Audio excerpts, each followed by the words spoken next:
자, 이제 지대론 및 공간구조론입니다. 지대론에서는 네 가지 지대론을 좀 체크를 하시면 돼요. 하나는 이제 차익지대가 있죠. 하나는 위치지대, 하나는 절대지대, 그 다음에 입찰지대죠.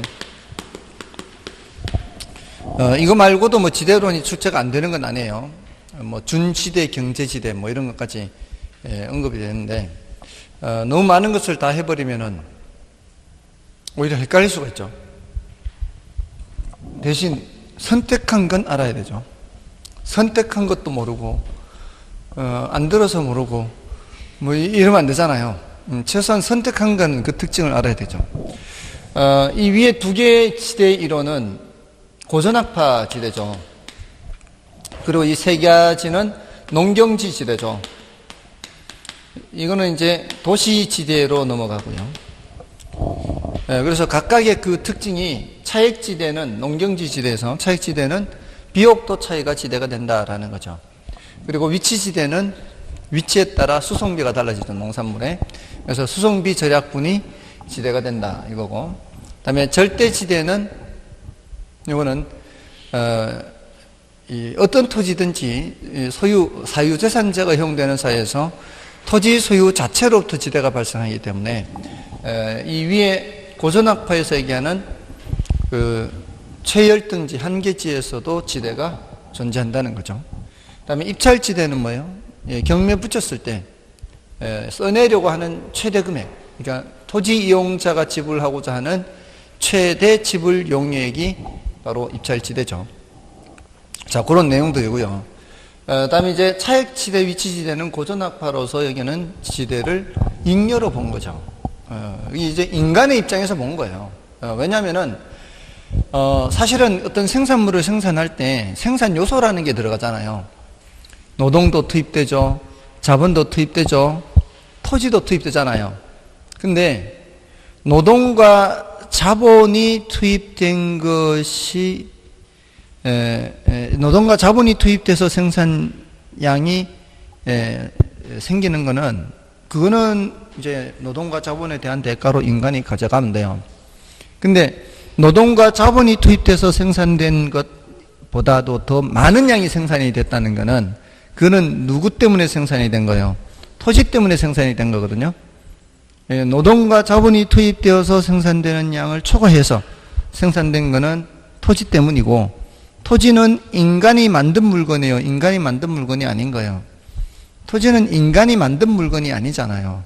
그렇기 때문에 그거는 토지로부터 생산된 거는 잉여라 본 거예요. 그러니까 인간의 노력과 자본이 투입돼서 생산량이 생기는 거는 뭘로 확인을 할 수 있는가 하면은 인간이 1년간 먹고 살 수 있는 그런 충분한 식량을 확보하느냐. 그러면 그거는 노동력을 충분히 투입한 것에 대한 대가를 받는 거잖아요. 그리고 농기구나 이런 거를 생산할 수 있는 만큼의 비용도 회수가 되느냐. 그러면 이제 다시 농기구를 생산할 수 있잖아요. 그런 거는 노동이나 자본에 대한 대가로 이제 회수가 되는 거예요. 근데 추가로 생산되는 거는 그는 토지에 의한 것이란 말이죠. 그래서 토지가 벌어들이는 거는 잉여라 보는 거예요. 인간 입장에서는 불로소득.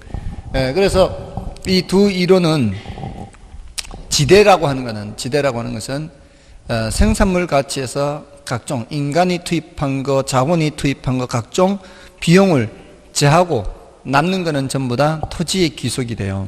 그래서 요거는 오늘 뒤에 감정평가론 공부할 때 수익 배분의 원칙에서 또 나오는 거죠. 수익 배분의 원칙은 뭐예요? 각 생산 요소가 각 부동산이 벌어들인 것 중에 각 생산 요소에게 배분하고 난 후에 최종적으로 누구한테 남는다? 토지한테 남는다. 그게 잉여 생산성 원리 이렇게도 얘기한단 말이에요. 자, 아무튼 이 두 이론은 이제 지대를 잉여로 받고 절대지대나 또는 신고전학파는 지대를 비용으로 받고 그 이제 토지를 보는 관점이 그렇게 다르다 이 말이죠.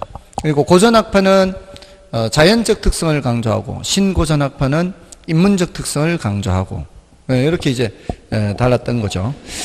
자, 일단 그 네 가지 위주로 하는데요. 1번 문제는 뭔가 하면은 126쪽에 이 공식을 좀 이해를 하고 있느냐 이거 묻는 거예요. 지가는 이자율 분의 지대하는 거예요. 이게 이제 이론적으로는 이렇게 얘기하는데 실무적으로는 여기가 지가뿐만이 아니에요. 여기가 지가뿐만이 아니라 부동산 가격은 다 여기가 다 들어갈 수 있어요. 부동산 가격. 실무적으로는 지가뿐만이 아니에요. 여러분들 이자율이 내려가면 부동산 가격이 어떻게 될까요? 이렇게 묻는단 말이에요. 이자율이 내려가면 부동산 가격이 어떻게 될까요?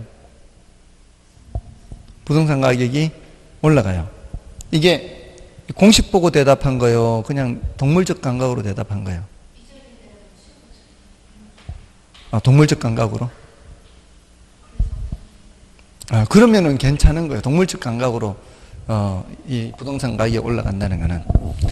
그게 그 이자율이 내려가면은 일단 한 10년 전쯤 생각해 볼게요. 10년 전에 정기형 금리가 5%, 10년 전에 정기형 금리가 5% 할 때 10억 가지고 은퇴한 사람이 은행에 넣어 놓으면 1년에 얼마 받아요? 10억 현금 가지고 은퇴했는데 현금 10억이 있어. 그러면 이 10억 가지고 은행에 넣어 놓으면 5% 이자면 얼마 받아요? 너무 단위가 크니까 계산이 안 되나? 10억 가지고 50%면 얼마 받아요? 10억 가지고 50%면은 5억 받잖아요. 10억 가지고 50% 받으면. 그러니까 일시백으로 가라고, 일시백으로. 아니면은 10억 가지고 10%면은 1억 받잖아요. 근데 10%의 반이잖아요. 그러니까 5천만 원 받겠죠. 그러면 10억 은행에 예금해 놓으면 정기 금리가 5%면은 1년에 5천만 원 받으면 먹고 살만 해요. 그렇잖아요. 은퇴한 사람이 그것도 10년 전에 물가는 지금보다는 많이 쌀 거 아니에요. 그럼 5천만 원이면은 굳이 신경 쓰지 않고 그냥 예금만 받아가지고도 예금이자 받아만 가지고도 한 달에 한 400 가까이 되면은 먹고 살만 하겠죠. 그건 뭐 복잡하게 신경 쓸 필요 없잖아요. 근데 이자율이 점점 내려간단 말이에요. 지금 드디어 2%도 안 된단 말이에요. 그동안에 5%대에서 4%대, 3%대 계속 내려왔을 거 아니에요. 그러면은 처음에 5%대에서 4% 내려왔을 때 1년에 4천만 원밖에 안 돼. 5천만 원에서 4천만 원. 요거 팍팍한데 3% 내려갔어. 이제는 못 살겠다 이렇게 되는 거지. 그럼 어떤 생각 들어? 그 10억 가지고. 뭐 좀 어디 임대료 좀 괜찮게 나오는 부동산 알아보러 다니겠지. 그 당시에요. 정기예금 이자는 5%대지만 임대료 수익률은 한 8%, 9% 됐단 말이에요. 근데 임대료 수익을 얻으려면 신경 쓰이잖아요. 이것저것 신경도 써야 되고 귀찮잖아. 근데 이제는 배를 골아야 되는 상황이니까 귀찮아도 해야지 어떻게. 그러니까 이렇게 내려가니까 정기형 금리가 내려가니까 그런 부동산 찾아다녀야 될 거 아니에요. 맞나요? 그런 부동산 찾아다니면 나만 찾아다녀? 나같이 생각하는 사람들이 다 찾아다닐 거 아니에요. 그러니까 부동산 가격이 어떻게 이제 올라가는 거지. 이자율이 내려가면은 사람들이 돈을 은행에 안 넣어놓고 부동산 사러 간다고. 이자율이 낮아지는 만큼 부동산 찾아간다고. 그러면서 부동산 가격은 올라가죠. 부동산 가격이 올라가면서 부동산 수익률은 내려가는 거죠. 이게 기대 수익률, 요구 수익률 관계에서 이 부동산에 대한 수요가 증가하면은 투자 금액이 많아진다 그랬잖아요. 가격이 올라가면서. 이미 갖고 있던 사람 입장에서는 좋지. 이미 갖고 있던 사람 입장에서는 가격이 올라가겠지만 새로 사려는 사람 입장에서는 그 부동산 수익률이 내려가. 옛날만큼 8%가 안 돼 이제. 그래서 지금은 부동산 수익률이 5%, 6%대. 뭔 뜻인지 아시겠죠? 그러니까 부동산에 대한 수요가 증가하면 가격이 올라가고, 가격이 올라가면 투자 금액이 많아지는 만큼 이제 수익률은 점점 내려오게 된다 이 말이에요. 그럼 이제 반대로 되면 어떻게 되겠어요? 이자율이 올라가면 사람들이 돈 들고 은행으로 가지. 이제 부동산 안 사. 그럼 부동산 가격은 내려가요. 부동산 가격이 내려가면 갖고 있던 사람 입장에서는 손해 보겠지만 부동산 쪽 사려고 이렇게 맘먹고 있던 사람 입장에서는 투자 금액이 작아지는 거죠. 그러면 이제 수익률이 올라가는 거죠. 됐나요? 그러니까 이게 감각적으로 돼 있어야 돼요. 이자율이 올라간다 이러면은 부동산 갖고 있는 사람 입장에서는 굉장히 조심해야 돼요. 이자율이 올라가면 부동산 갖고 있는 사람 입장에서는 부동산 가격이 폭락할 수 있어요. 폭락 그냥 하락이 아니고 폭락이에요. 2%에서 4%로 올라가잖아요. 2%에서 4% 올라가면은 부동산 가격은 이론적으로는 반토막 나요. 반토막. 그건 뭔 뜻이에요? 지난번에 10년 전에 5%대 하던 경우에 부동산 가격이 지금 2%대 할 때 가격은 거의 더블 올라갔다는 뜻이에요. 이자율이 반토막 났다는 얘기는 부동산 가격이 거의 더블. 그러니까 미리부터 부동산 잡았던 사람은 굉장한 시세 차익도 얻었다는 뜻이에요. 지금 상황에서. 그러니까 저걸 공식을 가지고 생각하기 이전에 굉장히 감각적으로 굉장히 이자율을 중시해야 돼요. 우리는 부동산을 공부하지만 이자율이 굉장히 큰 영향을 미쳐요. 경제 분야에서는 이자율만 책이 한 권이에요. 두껍한 책 한 권. 이자율만 책 한 권이 이걸로도 모자라요. 이걸로도 모자라요. 저도 이자율에 대한 책을 읽고 했지만, 한 권짜리 책도 읽고 막 했지만 아직까지도 이자율이 저도 잘 와닿지 않아요. 동물적 감각이 저도 부족한 거죠. 생각을 하고 하면은 그런 것 같은데 쉽지 않아요. 이자율과 환율, 이자율과 부동산, 이자율과 금융, 이게 이자율이 영향을 미치는 게 엄청 많거든요. 근데 우리 최소한 부동산에 있어서만큼 그렇다는 얘기예요. 이자율과 부동산 가격은 반대로 움직여요. 반대로. 그리고 지대와 지가는 비례관계, 이런 정도. 됐나요? 1번은 기출문제예요. 이 기출문제 다 질문했던 거예요. 이게 실무적으로도 중요하지만 실제 출제됐던 것들이고요. 그래서 1번에 이자율이 상승하면 토지가격은 하락합니다. 토지가격뿐만이 아니라 부동산 가격이 하락해요. 그래서 이자율과 지가는 반비례요. 이자율과 부동산 가격이 반비례다. 이렇게 해도 관계없어요. 다음에 지대가 상승하면 토지가격이 상승하죠. 지대와 지가 간의 관계는 비례죠. 다음에 토지에 대한 위험이 커져요. 토지에 대한 위험이 커지면 어떻게 되겠어요? 토지 가격이. 어떤 물건이 있는데 위험이 점점 더 커지면 가격 어떻게 내려가죠? 그거는 이거하고 똑같은 거예요. 이걸 이제 그냥 가격하지 말고 투자가치라고 했고요. 우리 투자가치 공식 있죠? 투자가치 공식에 요구 수익률 분의 장래 기대 수익 하는 게 있죠. 우리 요구 수익률은 위험이 커질수록 요구 수익률이 어떻게 돼요? 요구 수익률은 커지죠. 수익은 일정한 상황입니다. 예상되는 수익은 일정한 상황에서 위험이 커지면 커질수록 요구 수익률은 커집니다. 근데 그렇게 될수록 투자 가치는 내려가죠. 결국 위험이 커질수록 가치는 떨어지게 되는 거죠. 위험이 큰데 그걸 비싼 값을 주고 살 수는 없는 거죠. 그러니까 할인을 많이 하는 거예요. 위험이 클수록 할인을 많이 하는 거예요. 위험 조정 할인율을 사용하는 거 있잖아요. 그 얘기입니다. 그다음에 신도시 개발 계획이 발표되면 주변 지역의 토지 가격이 당연히 올라가겠죠. 그다음에 기대 인플레이션율이 오르면 토지 가격은 낮아지나요? 예상 인플레이션율이 올라가요. 그냥 인플레이션율 말고 예상 인플레. 앞으로 인플레가 많이 발생할 것 같다. 근데 그게 더 폭이 커져버린 거예요. 인플레가 더 많이 발생할 것 같아요. 그럼 사람들이 어떻게 해요? 얼른 부동산을 사야 되죠. 이거 잘못되어 버리면, 이렇게 들어가 버리면 이게 바로 초인플레이션이 발생하게 돼요. 한번 잘못 발을 들여놔 버리면은 다들 그렇게 생각하면 다들 어떻게 얼른 물건 사려고 하는 과정에서 계속 물가는 올라가게 돼 있어요. 그래서 5번 틀렸고요. 다음에 2번은 이제 중복되는 내용들이 있으니까 2번, 3번, 4번, 5번 이 4가지 중에서 3번, 4번을 보겠습니다.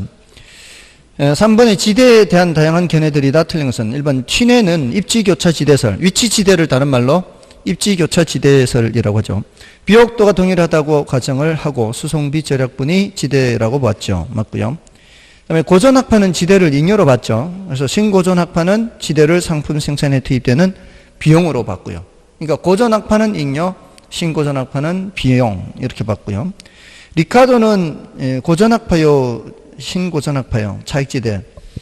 차액지대는 고전학파죠. 토지의 본원적 생산력에 의한 비옥도 차이가 지대로 이루어진다고 주장하며 지대를 일종의 생산비로 본 게 아니고 잉여로 봤죠. 차액지대와 위치지대 두 개 고전학파 지대는 지대를 잉여로 봤습니다. 3번 틀렸고요. 그 다음에 고전학파와 신고전학파의 지대론에 관한 논쟁은 지대가 토지로부터 생산된 저하의 가격에 영향을 주는 생산비 즉 비용이냐 아니냐의 핵심을 두고 있고요. 그 다음에 마르크스는 토지 소유 자체에서 지대가 발생한다고 하여 한계지에도 지대가 존재할 수 있다고 주장하였다. 맞죠? 한계지에도 지대가 존재할 수가 있죠. 그래서 정답은 3번이었고요. 그 다음에 4번 문제는 다음은 지대 및 지가 이론에 관한 설명이다. 틀린 것은 1번의 신고전학파는 지대는 잉여가 아니라 생산 요소에 대한 대가이므로 지대는 생산물 가격에 영향을 주는 요소 비용으로 파악하였다. 맞고요. 고전학파는 토지를 자본과 구별하지 않은 반면에 신고전학파는 토지를 자본과 구별하여 별도의 생산 요소로 파악했다. 이거 틀렸죠. 고전학파가 지금 저기 농경지 지대를 말한 저 차익지대, 위치지대 이런 지대잖아요. 여기서는 토지라는 생산 요소를 따로 안 볼 수가 없잖아요. 농업 생산인데 토지라는 생산 요소를 당연히 따로 보는 거예요. 그러니까 고전학파는 노, 자, 토 이렇게 하고요. 신고전학파는 노, 자, 생산 요소의 이분법, 3분법, 4분법 이렇게요. 생산 요소의 이분법은 노자의 노자, 신고전학파는 노자토 하면은 뭐예요? 고전학파는 이렇게요. 현대에 와가지고는 노자토 경영까지 얘기해요. 경영. 4분법 해서 우리는 부동산학이죠. 부동산학은 토지 빼고 얘기할 수 있어요, 없어요? 부동산은 토지 빼고 얘기할 수 없죠. 그래서 부동산학은 대체로 노자토 얘기를 해요. 근데 경제학에서는 노자 얘기해요. 경제학에서는 토지를 빼요. 거의 노자라만 해요. 노동과 자본으로만 얘기하지 토지는 잘 얘기 안 해요. 경제학에서는. 경제학 분야는 이거는 이미 사라졌다고 본 거예요. 지금 경제학의 흐름은 신고전에 이제 뿌리를 두고 있다 보면 돼요. 지금의 경제학은 여기에 두고 이제 노자 얘기하는 거예요. 노자토 경영도 우리 교재에 나와요.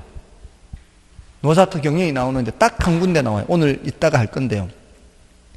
어디 있는가 하면은 374쪽에 11번에 있어요. 374쪽에 11번에 보시면은 2번 지문에 보세요. 374쪽에 11번에 2번 지문. 토지, 자본, 노동 및 경영까지 나오죠. 각 생산 요소 이렇게 나오잖아요. 각 생산 요소에 의하여 발생하는 총 수익은 이들 제요소가 모든 요소죠. 모든 요소에 배분되는데 자본, 노동 및 경영에 배분된 목 이외의 잔여액은 그 배분이 정당하게 행해지는 한 토지에 귀속된다는 것이 수익 배분의 원칙이다. 맞잖아요. 이게 여기서는 이제 4분법으로 얘기하는 거예요. 경영까지. 됐습니까? 근데 딱 한 군데 거기 들어와요. 4분법이. 근데 보통은 이제 요 둘, 우리는 이제 부동산학은 여기 노자토. 자, 다시 앞으로 가시고요. 다시 앞으로 가셔서 4번의 2번 지문은 그래서 틀렸죠. 그 다음에 4번의 3번 지문은 고전학파는 토지의 자연적 특성을 강조했으며 신고전학파는 토지의 인문적 특성을 강조했고요. 고전학파는 지대를 불로소득으로 파악한 반면에 신고전학파는 생산요소 사용이 시불된 정당한 대가로 봤고요. 리카르도의 차액지대설에 의하면 곡물 수요의 증가가 재배 면적을 확대하게 되며 이 경우 비옥도와 위치에 있어서 열등지와 우등지가 발생하게 된다고 합니다. 자, 이게 이제 어떤 얘기인가 하면 리카르도는 곡물 수요가 증가하면 가격이 어떻게 돼요? 곡물 수요가 증가하면 가격이 올라가죠. 근데 지대를 계산할 때 우리 생산물 가격에서 생산비 빼고 비용을 수송비 빼고 이거는 이제 위치지대죠. 이제 튀네는 이제 위치 지대까지 받고, 리카르도는 생산비 빼서 남는 게 지대잖아요. 잉여. 근데 인구가 증가해서 곡물 수요가 증가하게 되면 어떻게 돼요? 인구가 증가해서 곡물 수요가 증가하면은 이게 생산물 가격이 올라가잖아요. 그럼 지금까지 생산비 충당하고도 남는 게 많아지죠. 그럼 지금까지 최열등지였던 곳이 어떻게 돼요? 지금까지 최열등지였던 곳이 수익이 남게 되잖아요. 지대가 생기게 돼요. 이제 지대가 생기게 돼. 이게 올라가 버리면은 지금까지 0이었던 것이 생겨. 그러면 어떻게 되겠어요? 비옥도가 더 낮은 땅으로 이제 농사를 더 많이 짓게 되는 거죠. 그러니까 점점 더 재배 면적이 확대되는 거죠. 그러면서 지금까지 지대가 발생하지 않았던 곳에 이제 지대가 발생하게 되고, 더 비옥도가 낮은 땅은 이제 최열등지가 되고요. 그렇게 되는 거죠. 자, 그런 내용이고요. 정답은 2번이었고, 5번은 열이 봐주시고요. 자, 6번은 이제 튀네네 지대 이론이죠. 튀네네 위치 지대를 말하는 거죠. 자, 여기서 1번에 비옥도가 동일한 경우 지대는 위치에 따른 수성비의 차이에 의해 지대가 결정되고요. 그 다음에 시장으로부터 멀어질수록 수성비가 증가하므로 지대는 올라가나요? 시장으로부터 멀어질수록 수성비가 증가하면은 지대는 점점 하락해야 되겠죠. 거리가 멀수록. 그래서 이렇게 돼야 되겠죠. 이렇게 거리가 멀수록 지대가 점점 내려가야 되겠죠. 근데 작물에 따라 이게 한계 지대 곡선이 달라서 집약 농업의 한계 지대 곡선은 좀 가파르고요.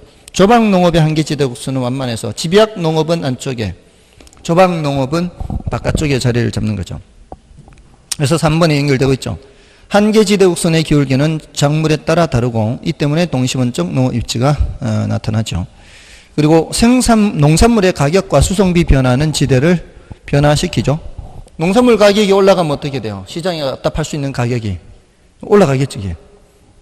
그리고 수송비가 더 낮아지면 수송하는데 10원 하던 게 20원 하던 게 15원으로 수송비가 낮아지면 어떻게 해요? 더 먼 곳에서도 농사를 지을 수 있는 여력이 생기겠죠.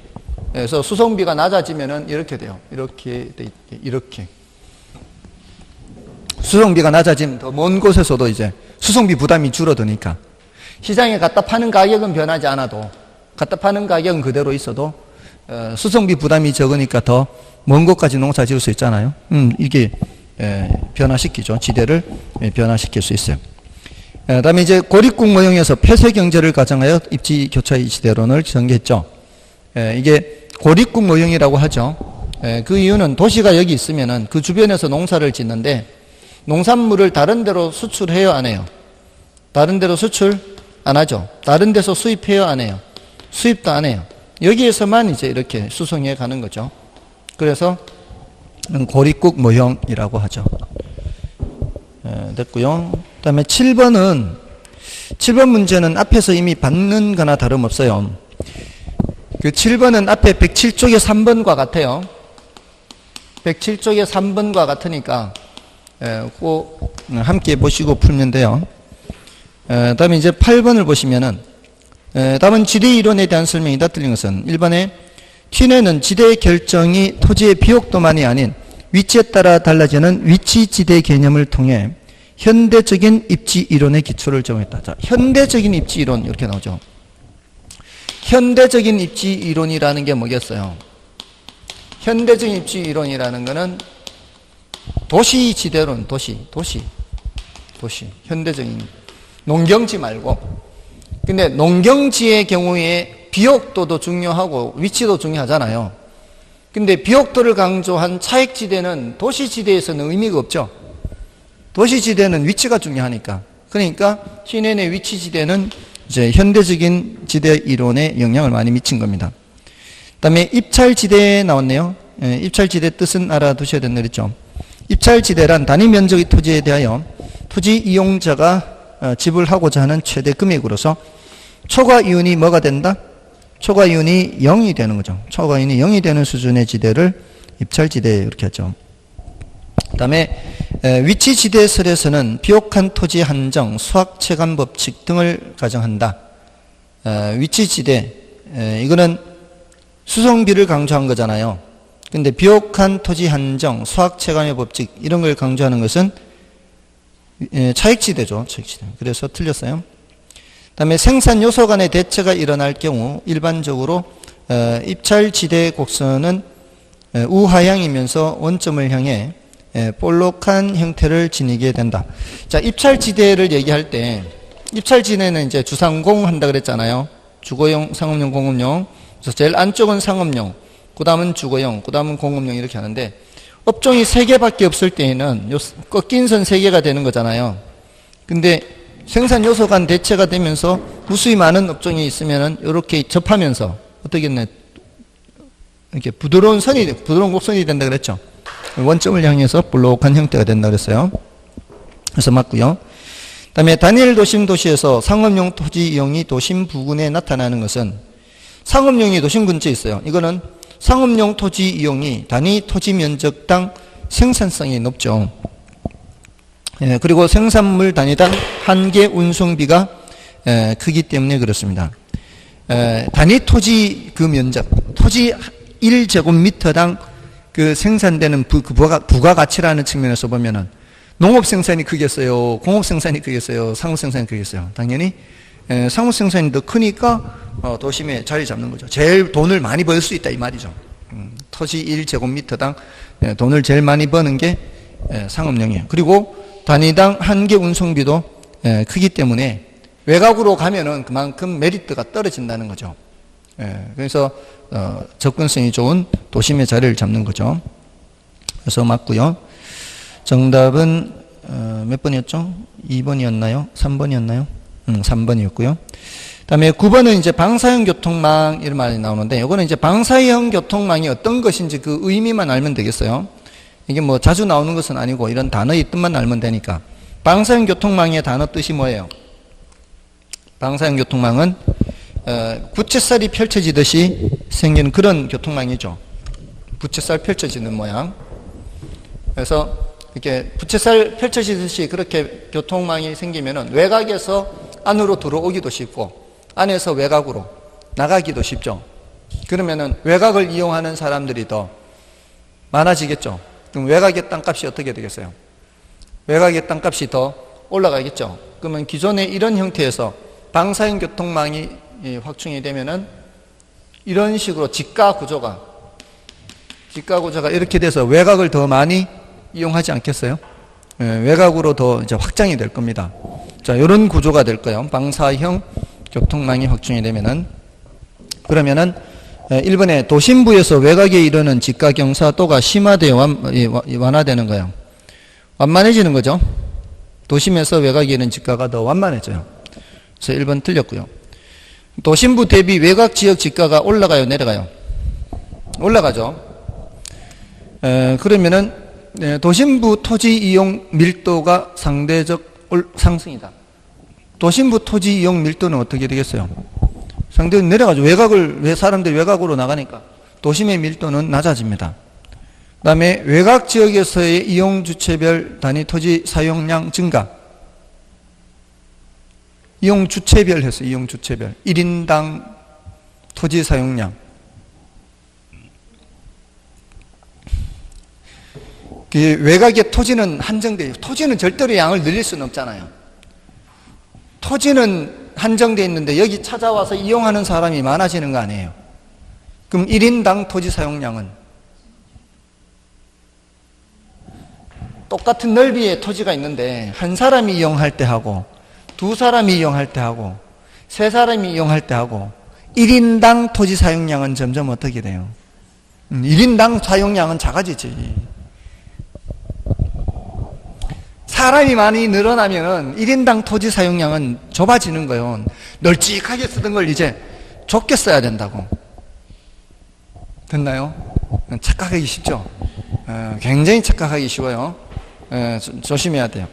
그리고 5번에 도심부 지가의 상대적 하락. 도심부 지가는 올라가지 않아도 외곽 땅값이 올라가면은 도심부 지가는 상대적으로 떨어지게 되겠죠. 맞나요? 그래. 됐어요. 넘어가시고요. 중요도는 그렇게 높지는 않습니다. 다음에 10번. 이것도 이제 간혹 나오는 거예요. 9번이나 10번은 간혹 나오는 거예요. 다음 중 생산 요소의 대체성과 도시 지대와의 관계를 설명한 것으로 틀린 것은 1번에 토지에 대한 자본의 결합 비율 했죠. A에 대한 뭐의 비율 하는 거는 앞에 있는 게 분모라 그랬죠. 토지분해 말이에요. 토지분해 자본 이렇게 되는 거잖아요. 이 집약도 생각하면 돼요. 물론 이제 노동도 여기 더하면은 이렇게 노자토 집약도 되지만 토지에 대한 자본의 결합 비율은 도심에 가까울수록 높아요, 낮아요? 높죠. 외곽으로일수록 낮고요. 그 다음에 생산 요소의 대체성 이론은 도심에서 토지 이용이 집약적으로 이루어지고 외곽에서는 조방적으로 이루어지는 것을 설명해 준다. 맞죠? 그 다음에 일정 양의 재화를 생산하기 위한 토지와 자본의 대체 관계는 우하향하는 지수곡선으로 나타난다. 우하향하는 지수곡선이 이런 거예요. 이렇게 되는 거. 이걸 말해요. 일정 양의 재화를 생산하기 위한 했죠. 자, 여기서 이게 노동이라고 치고요. 자본이라고 칠게요. 요 위치는 노동이 8만큼, 자본이 뭐 1만큼 이렇게 투입된다고 할게요. 이게 뭔 뜻인가 하면은 사람은 8명인데 기계는 한 대밖에 없어. 사람은 우글우글거리는데 기계는 한 대밖에 없어요. 근데 여기 쌀을 10마를 생산해. 자, 이제 사람을 2명을 줄여요. 사람을 2명을 줄이면 6명이 되면은 똑같은 쌀 10말 생산하기 위해서는 뭐 기계라든가 농기구가 더 개선된 뭔가 더 생겨야 되지 않나요? 이렇게 더 생겨야 돼요. 사람 2명 줄어들면서 농기구가 좀 더 생기는 거죠.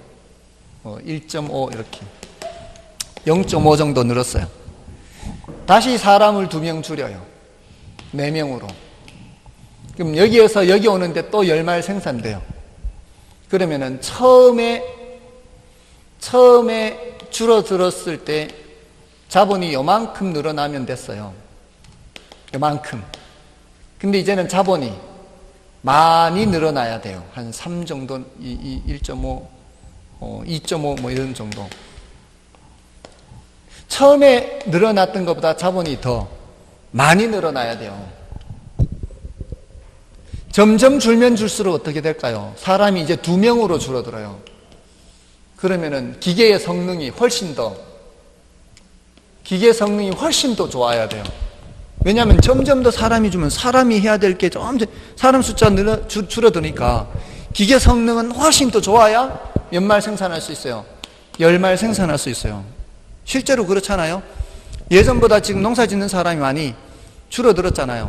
근데 거의 대부분 기계가 다 하지 않나요? 요새는 옛날에는 그 추수할 때 어떻게 했어요? 사람들이 그 품앗이 해가지고 쭉 늘어서 가지고 이렇게 해가지고 쌓아놓고 이렇게 하는데 지금은 한 사람이 기계 몰고 가면서 쭉 밀고 가면서 다 베가지고 저기 탈곡까지 해가지고 이제 포대에 담아서 이렇게 탁탁탁 떨어지는 거예요, 그냥. 그러니까 그만큼 기계 성능이 좋아진 거죠. 사람이 줄을 때마다 이게 성능이 훨씬 더 좋아야 돼요. 그래야 똑같은 양을 생산할 수 있어요. 그래서 이런 식으로 해요, 이런 식으로. 그러니까 이게 줄어들면 줄어들수록 줄어드는 그 생산 요소는 귀해지는 거예요. 그러니까 그 귀한 거를 한 개 없애려면은 다른 쪽을 엄청 많이 대가를 치러야 돼요. 그렇지 않나요? 이거는 수요 공급 원칙하고 똑같아요. 수요 공급 원리하고도 똑같아요. 자, 수요가 훨씬 더 많고 공급이 적으면은 가격이 올라가요, 내려가요? 올라가죠. 공급이 훨씬 많으면은 가격은 내려가고 이게 다 거기에 따라 되는 거죠. 그러니까 내가 갖고 있는 건 돈밖에 없어. 갖고 있는 건 돈밖에 없는 사람은 어디로 가야 될까요? 갖고 있는 거 돈밖에 없는 사람은 노동력을 쉽게 구할 수 있는 곳으로 가야 돼요. 노동이 많은 곳으로 가야 돼요. 자본이 많은 곳에서는 이 돈 가지고 할 게 별로 없어요. 그냥 은행에 이자 넣어놓고 뭐 이런 거. 돈 가지고 사업하려면 어디로 가야 된다고요? 사람이 많은 곳에 가면 돼요. 그럼 그 싼 노동력을 이용해서 사업하기가 좋은 거예요. 내가 갖고 있는 건 몸뚱아리밖에 없어요. 그럼 어디 가야 돼요? 돈 많은 동네 가야 돼. 돈 많은 동네. 돈 많은 동네 가면은 사람들이 험한 일 안 하려고 그래요. 험한 일 안 하려고 그래. 그런 데는 내가 갖고 있는 거 어차피 몸뚱아리밖에 없는데 다들 몸뚱아리밖에 없는 사람들 사이에서는 일거리가 없어요. 할 일이 없다고. 왜냐하면 언제든지 갈 만한 일꾼들이 많으니까 나는 인정 못 받아요. 그럼 내가 인정받으려면 어디 가야 돼? 노동력이 부족한 곳에 가야 되는 거죠. 돈 많은 곳. 돈 많은 곳이 노동력이 부족한 거예요. 그러니까 옛날에 70년대, 80년대 우리나라 사람들이 이민 많이 갔잖아요. 여기서 괜찮은 직업 갖고 있었던 사람들도 저기 가면은 뭐 세탁소 운영하고 이렇게 한다고 많이 들었죠. 근데 그게 돈 더 많이 버는 거예요. 거기서는 세탁소 하는 사람들이 별로 없으니까. 예, 세탁소를 해도요, 그게 뭐 몇만 원 한다더라? 뭐 이렇게 잠깐 뭘 하는데요. 몇만 원이래. 뭐 이렇게 뭐, 이런 거 떨어진 거, 단추 떨어지고 뭐 이런 거 잠깐 수선해 주는데 몇만 원이래요. 그러니까 그만큼 그런 걸 안 하려고 하는 사람들이죠. 왜냐하면 그 사람들은 그게 더 나을 수도 있으니까. 자기가 한 몇십 분 시간을 들여서 그거 하느니 자기는 한 시간에 엄청나게 많은 돈을 벌어. 100달러 이상, 한 시간에 100달러 이상 벌어. 근데 저거는 한 20달러만 주면 돼. 그럼 차라리 자기는 그냥 20달러 주고 2만 원 주고 그냥 자기는 자기 돈 버는 게 낫지. 그러지 않겠어요? 저도 그래요, 저도 옛날에는 조금 더 돈 벌이가 별로 없을 때, 그러니까 학생이고 뭐 할 때는 오로지 내가 다 해야 되는 거죠, 직접 다 해야 되는데 조금 형편이 나아지면 이제는 맡기기도 하죠. 예, 근데 아직도 다림질은 제가 해요, 그냥. 아무튼, 그게 철칙이에요, 철칙. 철칙이에요. 그 철칙인데, 수요 공급 원칙 똑같아요. 하여튼, 내 몸값이 높은 쪽으로 가라는 거죠. 내 몸값이. 예, 그게 철칙입니다. 그러니까, 아직 결혼 안 했죠? 결혼 안 했으면 남자 많은 데 가면 돼. 남자 많은 데 가면 몸값이 이제 올라가는 거예요. 남자들은 여자 많은 데로 가면 돼요. 맞잖아요. 제가 대학 다닐 때 우리 과에 5년 만에 여학생이 둘이 봤어요. 5년 만에. 그러니까 우리 1년 선배의 여자 여학생이 하나인가 둘이 있었어요. 그리고 우리 때부터 5년간 4년간 없다가 5년 이제 후배, 그러니까 우리까지 치면 5년 후배면은 어떻게 되죠? 5년 후배면은 5살 아래면은 6년 만에 들어온 거잖아요. 5살 아래 후배입니까? 6년 만에 온 거죠. 만 5년 지나서. 그러니까 6년, 6동기를 다 합쳐봐야 여학생이 둘이에요. 야, 얼마나 인기 있겠어요. 공주 여왕이 따로 없어. 정말. 근데 우리 선배 말에 의하면은 남학생들이 공부하도록 내버려둔 학생이래요. 공부하도록 내버려둔 여학생. 별로 그렇게 학교 다닐 때는, 고등학교 다닐 때는 별로 이렇게 주목받지 못하는 학생이다 이 말이에요. 그러니까 열심히 공부하는 학생이라고. 그런 학생인데 우리 과에 왔는데 여왕 공주가 따로 없다니까요. 정말 인기 많았어요. 아무튼 걔네들이 나중에 어떻게 된지 모르겠는데 예전에 대학 다닐 때 제가 제 자취하는 방, 잠만 자고 왔다 갔다 하는 방 저 안쪽에 우리 과 후배가 살고 있었어요. 그 후배가 살고 있었는데 그 여학생이 우리 하숙집 자취집으로 들어오는 거예요. 제가 왜 왔나 했더니만 개방으로 들어가더라고. 개방으로. 아무튼 굉장히 인기가 많았어요. 자, 어떤 생산 요소는 그래요. 생산 요소는 기한 몸값을 쳐주는 쪽으로 가는 게 낫습니다. 아무튼 그렇고요. 다음에 4번에 토지에 대한 자본의 비율이 높다는 것은 그만큼 토지에 대한 자본의 대체성이 작다는 것을 의미한다. 이게 틀렸죠? 토지에 대한 자본의 비율이 높다. 그만큼 뭐예요? 토지에 대한 자본의 대체성이 크다라는 거죠. 그래서 4번 틀렸고요. 다음에 생산요소의 대체성은 기업이나 산업의 종류뿐만 아니라 생산요소의 상대적 가격에 의해서도 달라집니다. 이거는 생산 요소 가격이 비싸면 비쌀수록 더 써요, 덜 써요? 비싸면은 덜 써야 되겠죠. 도심으로 가면은 토지 가격이 비싸요, 싸요? 비싸니까 토지를 덜 써야 되겠죠. 토지를 덜 쓴다는 얘기는 위로 많이 올라가야 된다 이 뜻이에요. 그거는 토지에 대한 자본의 대체성이 높다 이렇게 이제 얘기를 할 수 있단 말이죠. 11번은 됐고요. 자, 12번은 이제 도시 성장 구조론인데, 도시 성장 구조론은 동선다예요, 동선다. 동심원 이론, 선형 이론, 다핵심 이론, 요 세 가지예요. 지금까지 우리 시험에서는 요 세 가지 외에는 출제된 적이 없어요. 동심원 이론, 선형 이론, 다핵심 이론 외에는 출제된 적이 없습니다. 그 12번 문제 보겠습니다. 1번의 동심원 이론은 도시 공간 구조론 중 가장 오래된 이론이며 주로 소도시 모형 이론으로서 튀넨의 고립국 이론에서 영향을 받았다. 튀넨의 고립국 이론이요. 그 입찰지대에만 영향을 미친 게 아니라 여기에도 영향을 미쳐요. 동심원 이론에. 고립국 동그라미 그렸잖아요. 동심원 이론이 그렇게 그려진 거 아니에요. 그러니까 약 200년 전의 이론인데 위치지대는, 동심원 이론은 약 100년 전의 이론이에요. 맞고요.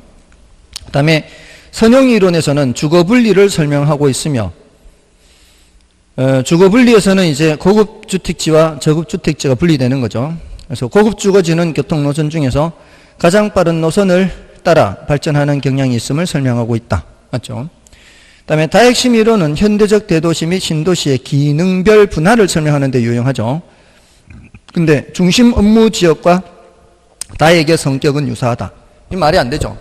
다핵심 이론이라는 게 핵이 이렇게 여러 개가 이제 점진적으로 통합이 되면서 이게 도시가 된다는 건데, 이 기능과 이 기능들이 어때요? 각각 지금 기능별 분화라고 돼 있잖아요. 그럼 이 기능들이 각각 어때요? 다를 거 아니에요. 근데 그게 다핵심의 성격과 그 중심 업무 지역의 성격과 유사하다고 할 수는 없잖아요. 각각의 기능이 분리되어 있으니까.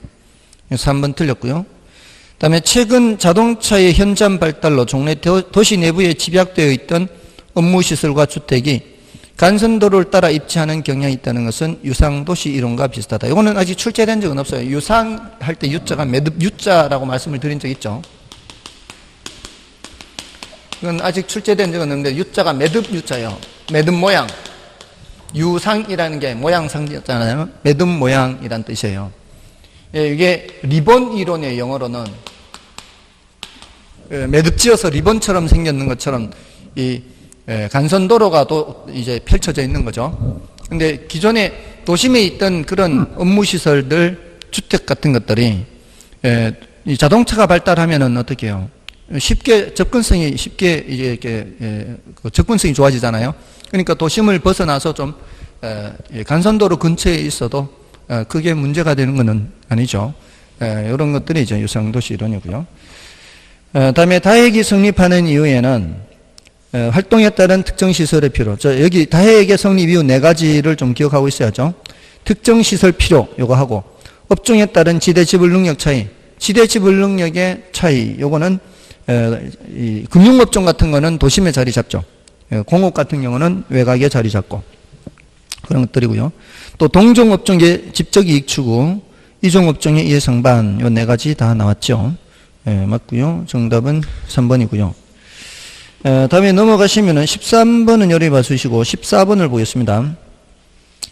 14번의 도시공간구조 이론에 관한 설명으로 옳은 것으로 짝지은 것은 기억에 호이트의 선형 이론에 따르면 주택 지불 능력이 낮을수록 고용 기회가 많은 도심 지역과 접근성이 양호한 지역의 주거 입지를 선정하는 경향이 있다.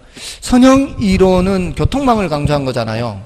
동심원 이론은 이제 주거지 분할을 설명을 하면서 중심 업무 지구가 있고 여기 천의지대가 있고 저소득 주거지대, 고소득 주거지대, 통근자지대 이렇게 있는데 소득 수준이 낮은 사람들이 사는 곳이 어디예요? 여기잖아요.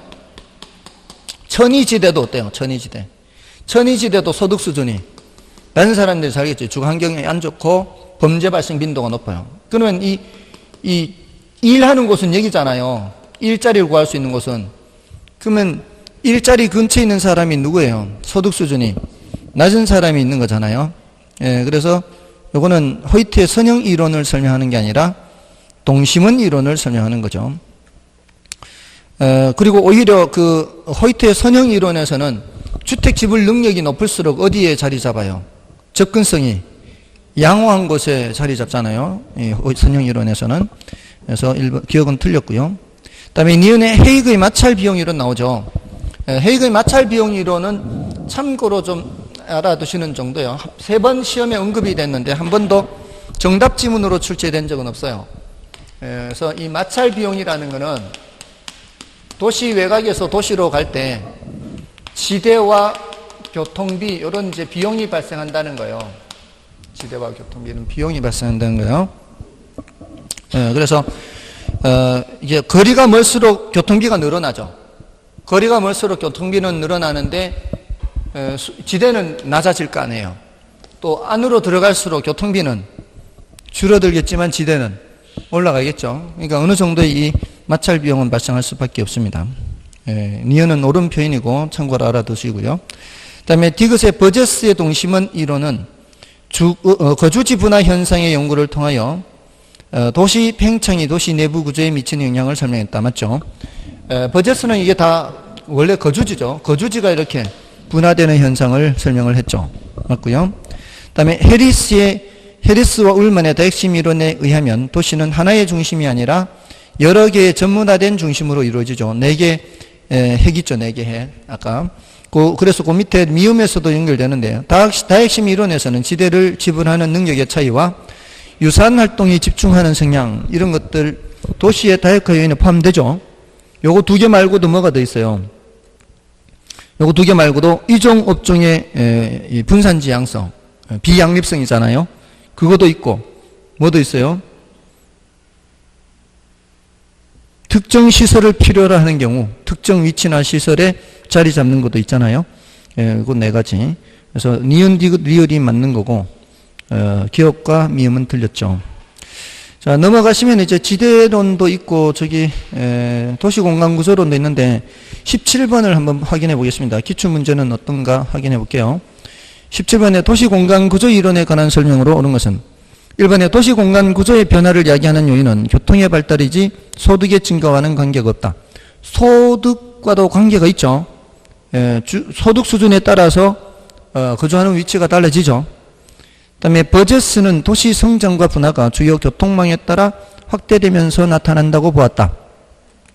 이거는 누구예요? 호이트의 선형 이론에 대한 것이죠. 그 다음에 호이트는 도시 공간 구조 형성을 침입 경쟁 천위 등의 과정으로 나타난다고 보았다. 이거는 또 동심원 이론이고, 그 다음에 동심원 이론에 의하면 저미지대, 이거는 천위지대죠. 이거는 고급주택지구보다 도심으로부터 원거리에 위치한다. 이것도 틀렸죠. 전위지대, 천위지대, 저미지대는 중심 업무지구 바로 옆에 있잖아요.